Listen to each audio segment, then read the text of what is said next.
Hi friends, எல்லாருக்கும் வணக்கம். எல்லாருக்கிட்டையும் ஒரு கேள்விங்க. இந்த உலகத்தில் வாழ்கிற மனுஷனுக்கு முதல் தேவை என்ன? யோசிச்சுக்கிட்டே இருங்க. இன்னும் கொஞ்ச நேரத்தில் அது என்னன்னு உங்களுக்கே புரிஞ்சிடும். இந்த வீடியோவை கடைசி வரைக்கும் பாருங்கள், ஸ்கிப் பண்ணாமல். அப்படின்னா தான் நான் என்ன சொல்ல வரேன்னு கரெக்டாக உங்களுக்கு புரியும். ஓகேங்களா? வாங்க வீடியோக்குள்ளே போகலாம்.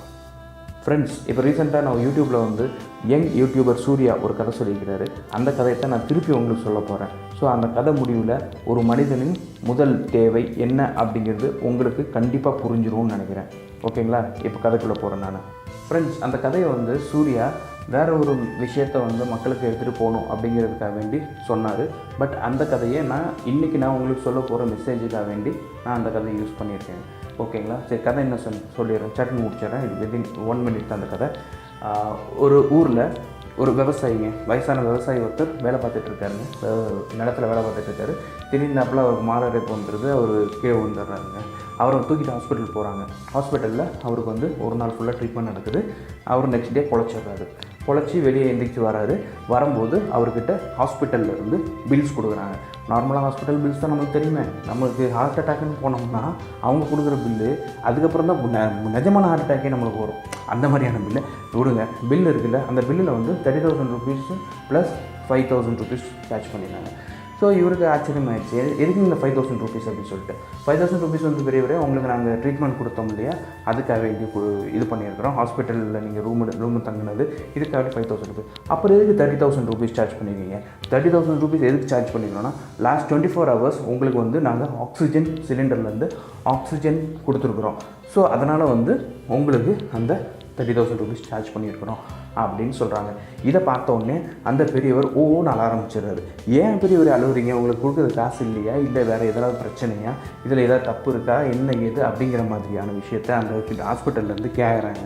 அதுக்கு அந்த பெரியவர் என்ன சொல்கிறாரு, ஒரு நாள் 24 hours நீங்கள் எனக்கு ஆக்சிஜன் கொடுத்ததுக்கே நீங்கள் எனக்கு 30,000 rupees சார்ஜ் பண்ணுறீங்க. அப்போது வாழ்நாள் ஃபுல்லாக எனக்கு ஆக்சிஜன் கொடுக்கறது யார்? அவங்களுக்கு நான் எவ்வளோ பேமெண்ட் கொடுக்க வேண்டியிருக்கும் அப்படிங்கிறத நினச்சி நான் அழுகுறேன் அப்படின்னாரு அந்த பெரியவர். அவ்வளோதாங்க, கதை முடிஞ்சிச்சு.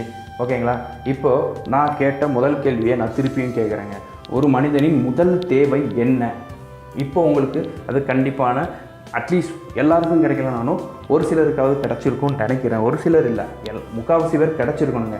ஏன்னா கண்டிப்பாக அந்த கதையில் நான் சொல்ல வந்த கருத்து அப்பட்டமாக சொல்லியாச்சு. ஓகேங்களா? கண்டிப்பாக உங்களுக்கு புரிஞ்சிருக்கும். சரி, என்னன்னு நான் சொல்லிடுறேங்க.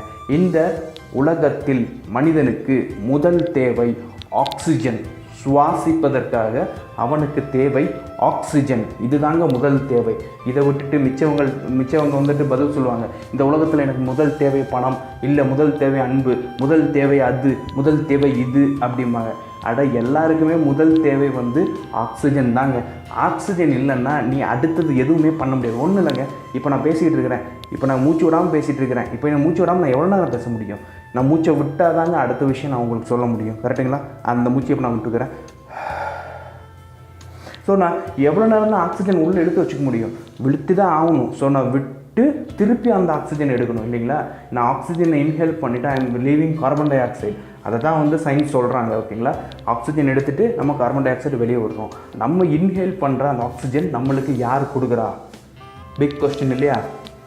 அந்த பெரியவர் கேட்டார் இல்லையா, எனக்கு வாழ்நாள் ஃபுல்லாக ஃப்ரீயாக சப்ளை பண்ணிகிட்ருக்காங்க ஆக்சிஜன். ஓகேங்களா? அவங்களுக்கு நான் எவ்வளோ பேமெண்ட் கொடுக்கணும் அப்படின்னு கேட்டார் இல்லையா? அதே தாங்க, இங்கே நாம் சுவாசிப்பதற்காக நமக்கு இலவசமாக கிடைக்கப்படுற ஒரு விஷயம் ஆக்சிஜன். அந்த ஆக்சிஜனை யாருங்க நமக்கு கொடுக்குறா? வேறு ஏதாவது கம்பெனி வச்சு ப்ரொடியூஸ் பண்ணி காற்றுல கலந்து விட்றாங்களா? இல்லைங்க, இட்ஸ் அ நேச்சுரல் ரிசோர்ஸ். எங்கேருந்து வருது? எல்லாம் சின்ன குழந்தைங்களுக்கும் சயின்ஸ் ரீதியாக எல்லாம் சொல்லி கொடுத்துருக்காங்க. ஆக்சிஜன் மரம் செடி கொடிகள் இருந்தால் கிடைக்குது. அந்த மரம் செடி கொடிகள் இருக்கிற இடத்துல தான் ஆக்சிஜன் கண்டென்ட் ஜாஸ்தி இருக்கும். அப்படிங்கிறத கண்டுபிடிச்சி மரம் செடி கொடிகள் தான் it's a natural producer of oxygen. இயற்கையாகவே மரங்களிடம் இருந்து தான் ஆக்சிஜன், அதாவது சுவாசிப்பதற்காக ஆக்சிஜன் மரங்கள் தான் நமக்கு கொடுக்கிறது. அப்போது முதல் தேவை என்ன? நம்ம சுவாசிப்பதற்கு ஆக்சிஜன், அதை ப்ரொடியூஸ் பண்ணுறது மரம். ப்ளீஸ் பிளான்ட் ட்ரீஸ், அதாவது செடியை நடுங்க. we celebrate many functions இல்லையா? ஸோ அந்த மாதிரி நீங்கள் பண்ணுற ஒவ்வொரு விஷயத்துலையும், கொண்டாடுற ஒவ்வொரு நாளும், ஒவ்வொரு தினமும் என்ன பண்ணுறீங்க? காலையில் எந்திரிச்ச உடனே நீங்கள் ஒவ்வொருத்தரும், அதாவது திருமணமானவங்களாக இருந்தால் தம்பதியராக போய் ஒரு சின்ன செடியை உங்கள் தோட்டத்துலேயோ இல்லை எங்கேயாவது ஒரு பார்க்லேயோ எங்கேயாவது ஒரு இடத்துல வந்து நல்லா தண்ணி போகிற இடத்துல, தண்ணி கிடைக்கிற இடத்துல, இப்போ எங்கேயும் தண்ணி கிடைக்காதுன்னு வைங்க, சரி மிச்ச செடிகள் வளர்ந்துருக்கும் இல்லையா, நல்லா பார்த்தீங்கன்னா உங்களுக்கே தெரியும். அந்த செடிகள் பக்கத்தில், அதாவது அதோடைய பார்டரில் போய் நீங்கள் ஒரு செடியை நடுங்க. ஓகேங்களா? நீங்கள் இப்போ செடி வளர்த்திங்கன்னா நாளைக்கு மரம் ஆயிடாதுங்க. நீங்கள் இன்றைக்கி வைக்கிற செடி வந்து உங்களுடைய பேர குழந்தைங்களுக்கு தாங்க அது வந்து பலன் கொடுக்கும். ஓகேங்களா? ஸோ ப்ளீஸ் எல்லோரும் வந்து செடியை நடுங்க. நட்டு உங்களுடைய எதிர்கால சந்ததிக்கு ஆக்சிஜன் சப்ளை பண்ணுங்கள். இதை சொல்கிறதுக்கு தாங்க இன்றைக்கி வந்தேன். April 22 வந்து வேர்ல்ட்ஸ் எர்த் டே. ஸோ அதனால் வந்து எல்லாருக்கும் ஹாப்பி எர்த் டே. இந்த எர்த்தை நம்ம சேவ் பண்ணுங்கன்னு நான் சொல்ல மாட்டேன். இந்த எர்த்தை அழித்தது போதும், நிப்பாட்டிக்கிட்டு நேச்சர்ஸை வந்து வளருங்க. அதனால் இந்த வேர்ல்டு ஆட்டோமேட்டிக்காக அதோட வளத்தை அதுவே பார்த்துக்கும். So please save earth with planting the trees. நீங்கள் மரத்தை நட்டிங்கன்னா அதுவே மிச்சத்தை பார்த்துக்குங்க. ஓகே, எல்லாருக்கும் happy earth day. Signing off Shankar. Tata, bye bye, see you.